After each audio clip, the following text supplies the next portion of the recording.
Então vamos lá, mais um dia maravilhoso e abençoado, e nós aqui mais uma vez no nosso grupo de estudos do Neville Goddard. Hoje nós estamos no livro 2, capítulo 8, Nenhum Outro Deus. Assim diz o Senhor, Rei de Israel. Deixa eu só fechar meu WhatsApp, porque ele vai ficar pitando atrás aqui. Assim diz o Senhor, Rei de Israel, seu Redentor, o Senhor dos Exércitos. Eu sou o primeiro e eu sou o último, e além de mim não há Deus. Isaías 44, versículo 6. Eu sou o Senhor teu Deus, que te tirou da terra do Egito, da casa da escravidão. Não terás outros deuses além de mim. Deuteronômio 5, versículos 6 e 7. Não terás nenhum outro Deus além de mim. Pelo tempo em que o homem sustentar a crença em um poder externo a si mesmo, pelo mesmo tempo, ele roubará de si próprio a força do ser que ele é de verdade. Cada crença que ele mantém em poderes externos a si, seja para o bem ou para o mal, se tornarão os moldes das suas imagens e esculturas adoradas. Então, Jesus entrou no templo e expulsou todos os que ali vendiam e compravam. Derrubou as mesas dos cambistas e as cadeiras dos que vendiam pombas. Mateus 21, versículo 12. As crenças na eficácia dos medicamentos para curar, dietas para fortalecer, dinheiro para consertar as coisas, são os produtos ou os cambistas dos quais o poder deve ser retirado, para que a pessoa possa, então, manifestar essas qualidades infalivelmente. Esse entendimento é o que expulsa os mercadores do templo. Jamais vos coloquei em julgo desigual com os descrentes, pois o que há de comum entre a justiça e a injustiça, ou que comunhão pode ter a luz com as trevas, que harmonia há entre Cristo e Belial, que parceria pode se estabelecer entre o crente e o incrédulo, e que acordo pode existir entre o templo de Deus e os ídolos, porquanto somos santuário do Deus vivo, como declarou o próprio Senhor. Habitarei neles e entre eles caminharei. Serei o seu Deus e eles serão meu povo. Segundo Coríntios 6, versículos 14, 15 e 16. Os ladrões que te roubam são as tuas próprias crenças limitantes. Vou ler até de novo. Os ladrões que te roubam são as suas próprias crenças limitantes. É a sua crença em determinada coisa e não a coisa em si que te ajuda. Há apenas um poder e eu sou ele. Somente por causa da sua crença em coisas externas é que você acha poder nelas, transferindo o poder que é seu para um objeto ou condição externa. Perceba que você mesmo é o poder que equivocadamente você concede às condições externas. A Bíblia compara o homem teimoso ao camelo, que não consegue passar pelo buraco da agulha. A agulha referida nessa passagem, na verdade, era um pequeno portão nos muros de Jerusalém, que era tão estreito que um camelo não conseguia passar por ele sem que antes fosse aliviado de sua carga. O homem rico, que se deixar sobrecarregar com falsos valores humanos, não conseguirá entrar no reino dos céus até que ele se alivie da sua carga, assim como o camelo, que precisava passar por esse estreito portão. O homem se sente tão seguro em suas leis humanas, em suas opiniões e crenças, que ele as reveste com uma autoridade que não lhes pertence.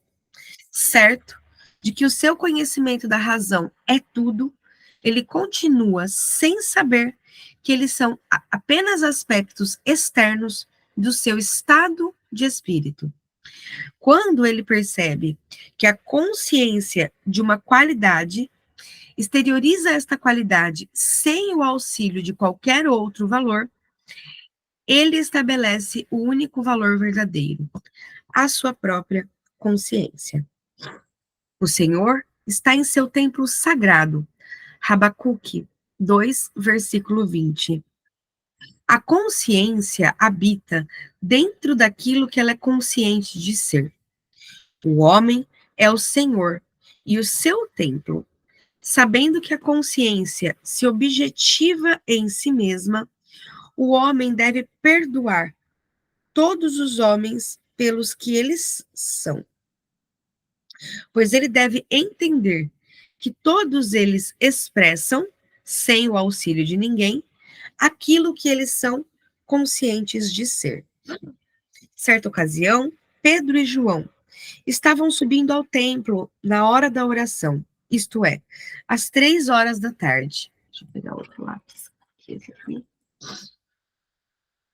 Certa ocasião, Pedro e João estavam subindo ao templo na hora da oração, isto é, às 3 horas da tarde.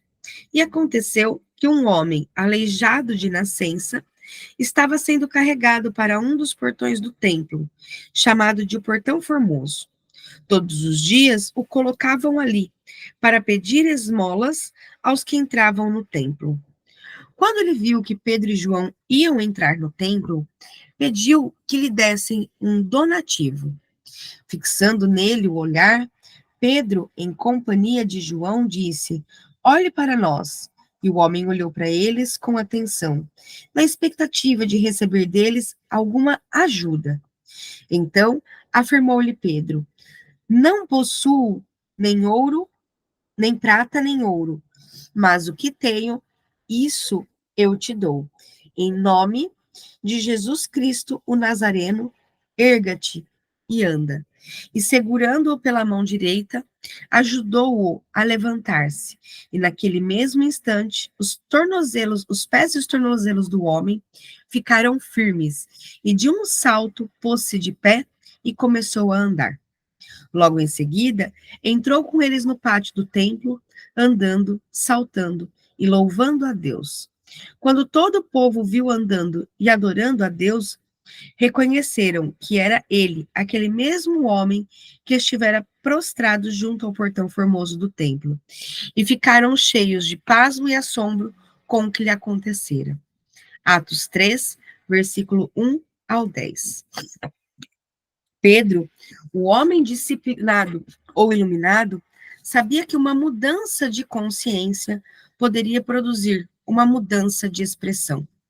Em vez de se solidarizar com os mendigos da vida humana no portão do templo, ele declarou: "Ouro e prata eu não tenho para te dar, mas aquilo que eu tenho, que é a consciência da liberdade, isso eu te dou." Por esse motivo, uma vez mais, quero encorajar-te que reavives o dom de Deus que habita em ti. 2 Timóteo 1, versículos 6. Pare de mendigar e afirme-se ser o que você decidir ser. Faça isso e você também vai saltar do seu mundo aleijado para o mundo da liberdade, cantando louvores ao Senhor, eu sou. Porque maior é aquele que está em vós do que aquele que está no mundo. 1 João 4, versículo 4. Esse é o grito de todos os que descobrem a sua consciência de ser como Deus, o Cristo Salvador. O reconhecimento deste fato automaticamente purifica o templo, a sua consciência dos ladrões e assaltantes, restituindo a você esse domínio sobre as coisas que você perdeu no momento em que se esqueceu do comando. não terás outros deuses além de mim. Forte, né? O quanto que acaba criando outros ídolos, né? O trabalho. Então, assim, a gente acaba colocando outros valores em primeiro lugar. Não só a imagem, né, de um santo, de um anjo, mas assim, as crenças mesmo, né? Se eu não fizer isso, eu não vou ser feliz. Então, assim, você acabou de destituir o seu poder, você acabou de dar uma condicionante para que você não seja feliz. Então, você acaba tirando o poder de Deus, que é o poder maior que existe dentro de você, e colocando ele em coisas externas. Então, enquanto a gente não tiver essa consciência de trazer de volta a consciência de Deus em nós, né? E eu achei muito lindo aqui, ó. Cadê a última frase? Foi muito bonita, porque esse é o grito de todos os que descobrem a sua consciência de ser como Deus. O reconhecimento desse fato automaticamente purifica o templo. E o templo é o seu corpo, é você, a sua consciência. O templo é o altar que a gente vai fazendo, né? Então, você começar a ter essa consciência, quanto mais você buscar ter essa consciência de que Deus habita em você, que é essa força geradora, criativa, amorosa, né? Sair desses conceitos, desses ídolos que você colocou lá fora, do ídolo da maldade, do ídolo de não existem pessoas boas, do ídolo não posso confiar em fulano, né? São ídolos, são crenças, o que eu acredito como verdade é o que eu estou carregando dentro do meu templo. E tudo que eu carrego dentro do meu templo, ele se manifesta dentro da minha vida. Sim. Porque é o que eu estou acreditando. Então, eu preciso transferir esse poder do mundo externo para o mundo interno. Então, eu preciso dessa dedicação, dessa contemplação, de entrar nesses espaços de... Eu gosto muito da onisciência, onipotência e onipresença do Criador, porque às vezes eu de mim não sei como pedir, não sei como fazer, mas se eu me colocar ali em oração, dentro do meu templo, pedindo para que ele me guie, para que ele me ensine como fazer isso, ele vai trazer essa luz à minha consciência. A gente tem ali o mediador, né, o Espírito Santo mediando o mundo externo e o mundo interno, então ele nos conduz, ele traz os pensamentos que estão distorcidos, ele traz as percepções, as crenças que a gente precisa limpar, só que a gente precisa se colocar à disposição para isso, né? Eu vejo muitas pessoas também frustradas e carregando essas memórias, e quando vão tentar algo novamente, já vem com aquela coisa, não sei se isso vai dar certo, né? Não vem com aquela vontade de desta vez vai. Eu vi uma frase muito bonita, as promessas de Deus, elas já nascem cumpridas. Uhum. Elas são autorrealizáveis. A gente só precisa permitir que ela aconteça, né? A nossa interferência, os nossos medos, as nossas aflições vão gerando resistência. Uhum. Mas a promessa dele, ela se autorrealiza. Se eu conseguir tirar ali a minha vontade e deixar a vontade do Pai, ela se expressa na minha vida, né? É que é difícil a gente soltar esse controle de querer que as coisas se realizem como a gente acha que tem que ser. Então, se entregar ali numa oração, eu acho muito lindo isso. Qual é a minha missão? Como que eu posso servir melhor? Qual é esse propósito? E às vezes não é no primeiro dia que você vai receber a resposta, mas tudo que pedirdes em oração, você vai receber. Então, se você sentar ali, naquela posição de aprendiz, né? E, pai, me ensina aqui o caminho, onde é que você quer que eu esteja, o que é que você quer que eu faça, como que eu posso contribuir mais para a minha vida e, portanto, para a vida dos outros também, do planeta, você vai começar a receber essa conscientização.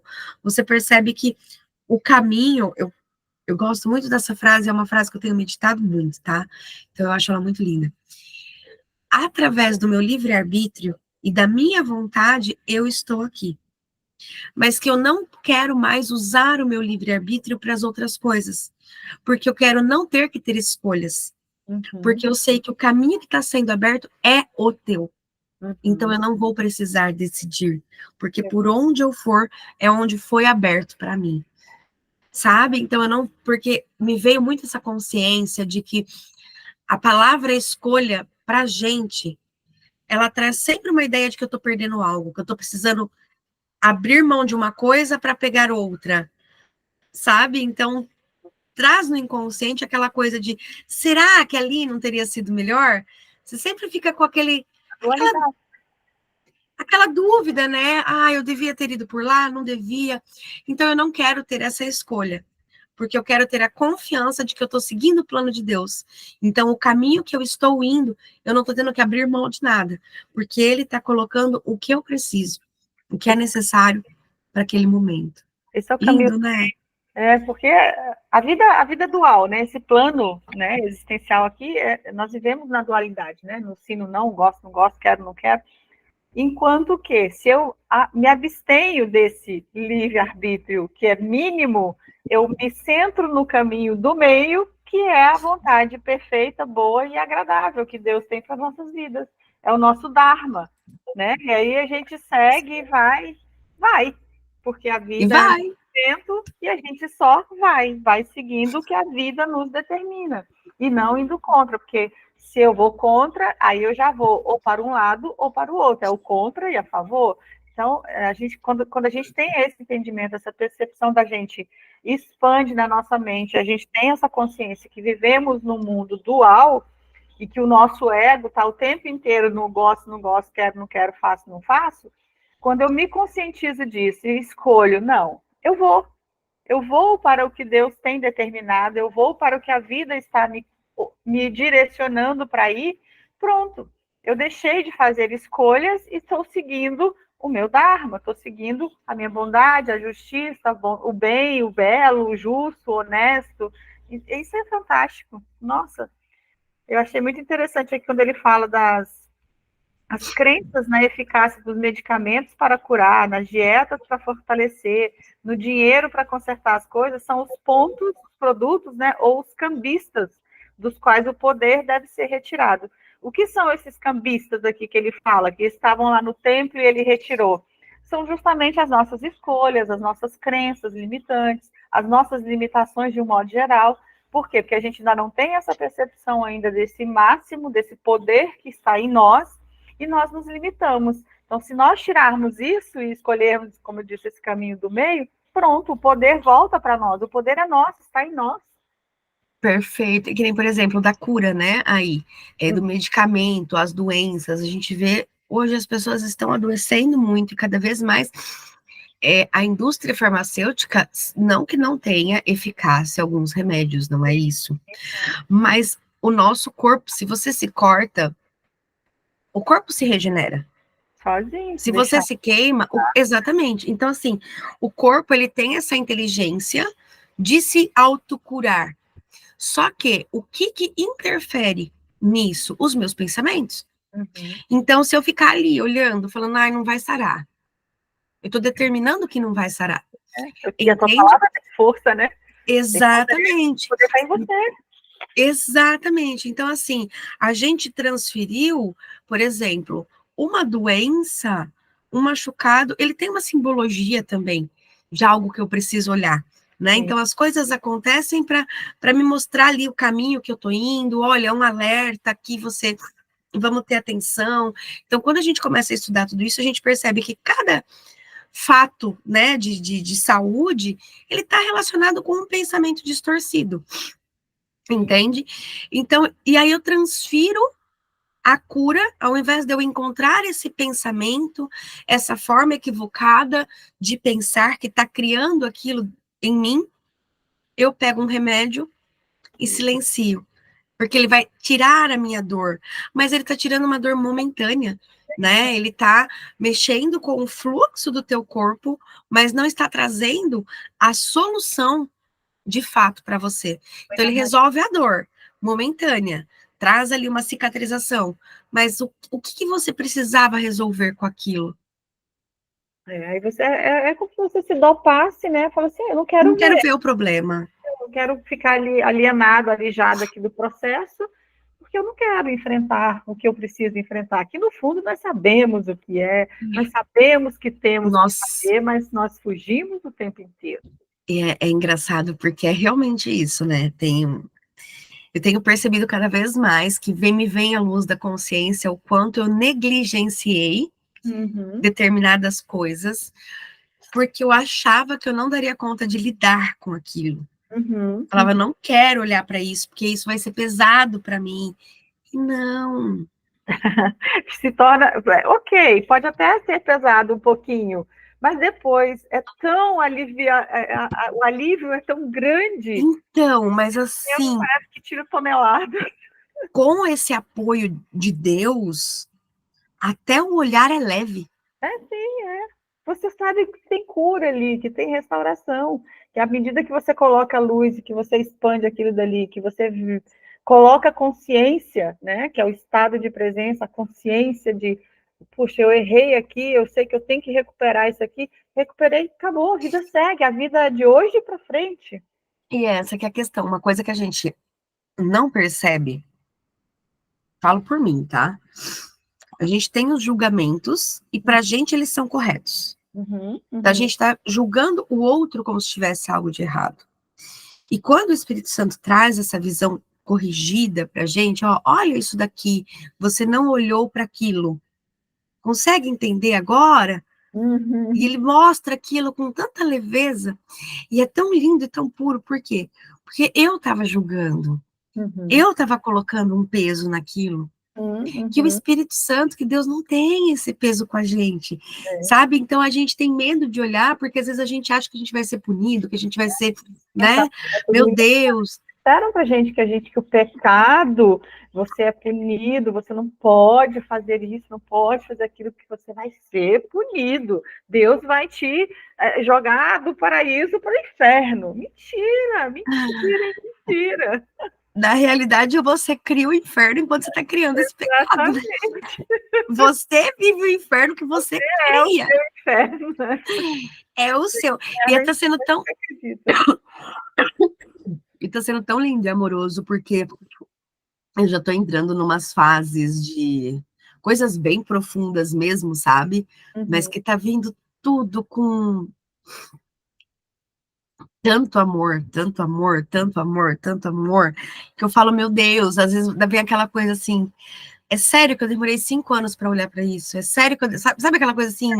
É sério que eu fiquei 5 anos jogando isso embaixo do tapete e dormindo com aquela preocupação, né? Porque geralmente são os fantasminhas que nos assombram, que a gente não quer olhar, né? A gente sabe quais são eles que estão ali martelando, vira e mexe a gente sonha, vira e mexe a gente tem pesadelo, vira e mexe vem um pensamento daquilo que nos tira do centro. Então, assim, não deixa de ser um inferno, né? Porque você tá bem, você volta a ter aqueles pensamentos repetitivos, você cai num buraco por causa deles. Então, assim, olha o convite. Agora eu olho, eu falo, olha o convite para eu olhar para aquilo, para eu resolver aquela situação.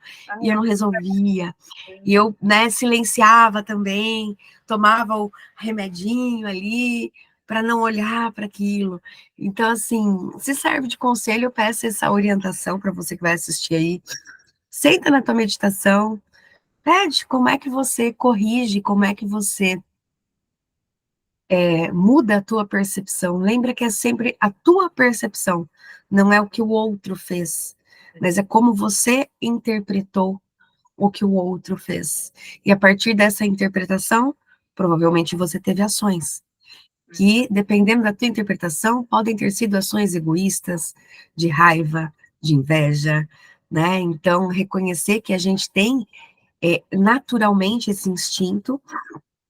Então, sim, eu agi com raiva, sim, eu fui vingativa, sim, eu fui, sabe, eu não estou mais disposta a ter isso, eu preciso elevar, ter uma resposta melhor a essas coisas, então, é muito lindo, é isso. É a pedagogia da vida, né, Pri? A gente trazendo assim uma outra forma de dizer a mesma coisa. É a pedagogia da vida. Então, assim, nós estamos o tempo inteiro nos refletindo no outro, porque o outro é o nosso espelho. O que eu falo do outro, na verdade, eu estou só sendo eu mesma. diante do outro, porque o outro está sendo um espelho para mim. Então, e se me incomoda, se me traz um desconforto, um não gostar de alguma coisa que o outro fez, é meu. Então, assim, eu tenho que parar, ter essa consciência, esse estado de presença e essa humildade de reconhecer o que a vida está mandando para mim através do outro, porque não tem como, a vida nos Eu usa ver. para nós nos curarmos. Nós estamos aqui com essa missão de cura, de restauração. Então a vida vai mandar para mim o que eu necessito para mim.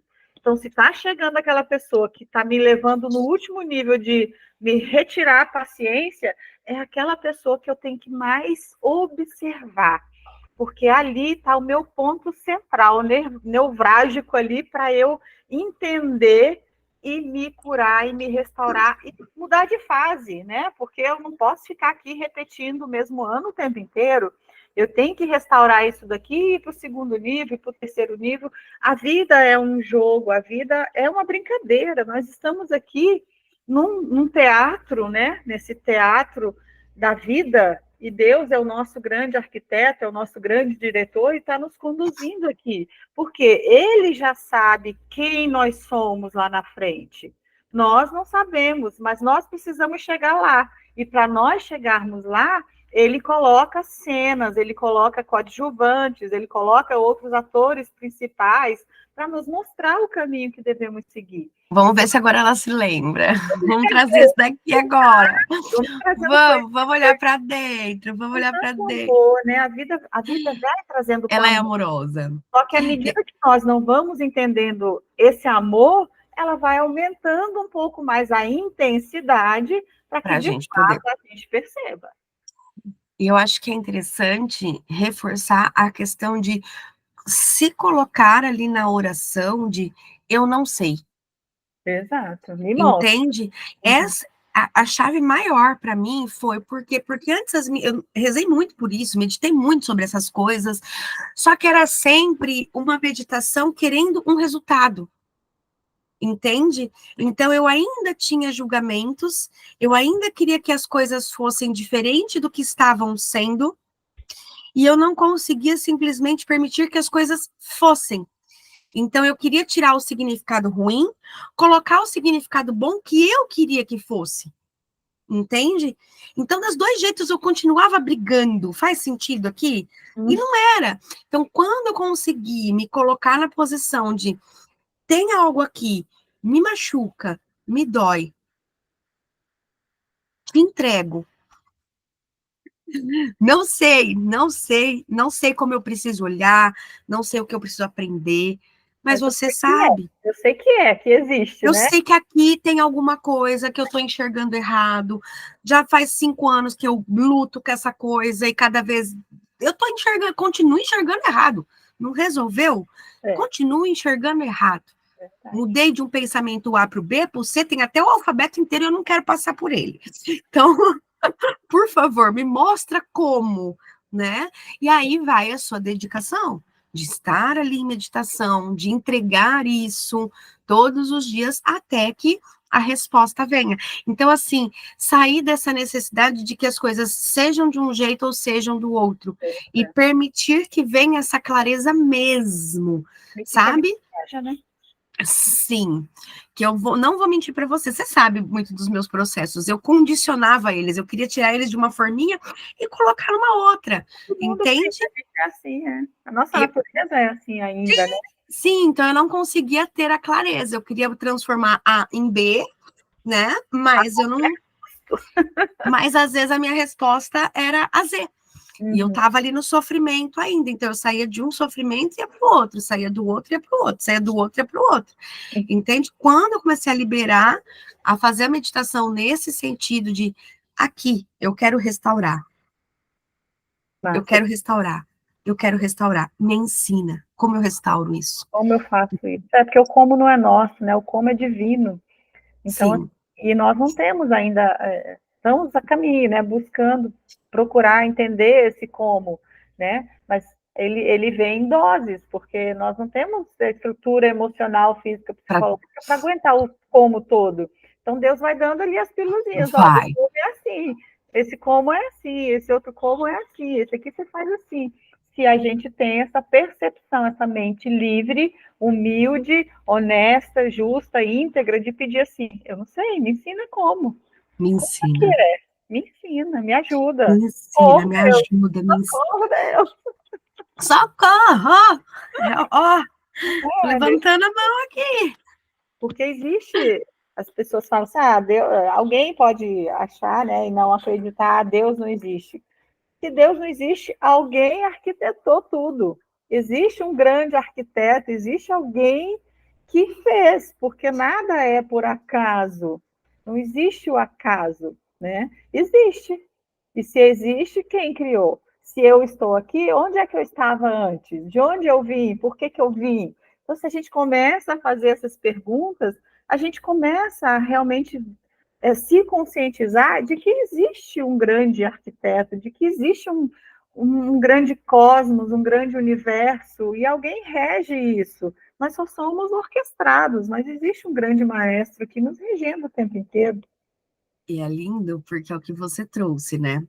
Todos, isso sim, todos os atores, conforme a gente vai ligando as pecinhas, a Uhum. gente vai vendo que o tempo inteiro a vida estava conduzindo para o mesmo caminho, sabe? Uhum. Todo mundo foi sendo seu professor, né? A gente agora estuda as feridas emocionais. Então, por exemplo, a ferida da rejeição, que foi é a principal que eu vim trabalhar, Uhum. né? Então, meu pai me rejeitou, minha mãe me rejeitou, por quê? Porque eles estavam ali para me mostrar o que eu precisava trabalhar. Porque nós estamos unidas, porque nós temos as mesmas feridas. A minha ferida maior foi a rejeição de pai, de mãe, olha aí. E aí você vê que tudo vai se conectando. Então é óbvio que eles, mas a hora que a gente vai ter esse entendimento, então eles vieram para cutucar a minha ferida, para eu saber que eu tinha ela. Eu não dei conta de olhar para ela, saí. E aí, aonde eu fui sofrendo a mesma consequência. Por quê? Era o tempo inteiro a vida falando: Olha para isso. olha para isso, né? Vamos olhar para isso. E o quanto a nossa interpretação da vida através da ferida faz com que a gente rejeite e machuque os outros. Ixi, aí a gente solta farpa. Vira porco-espinho. Exatamente, porque a gente não quer ser abandonado de novo, a gente não quer ser rejeitado, e a E a gente gente faz tudo inconscientemente para ser. já vai fazendo Solta tanta exatamente farpa, afasta tanto quem nos ama, para quê? Para se sentir de novo para rejeitado. se sentir de novo rejeitado. É. É aquela coisa, né? Do que está lá escondido, né? Que a gente vem para tratar. E se a gente entende, a gente trata. E é isso que é engraçado. O que é mais engraçado é que a gente fala tanto que tá escondido, mas não tá escancarado na nossa cara e a gente não olha. Gente que está velado, né? Para a gente tá totalmente velado, coberto. Então aí a vida vem tentando desvelar. Puf, tira um véuzinho aqui, manda o fulano, vai lá dar uma cutucadinha. Aí se você não entende, é mais um véu em vez de tirar um véu.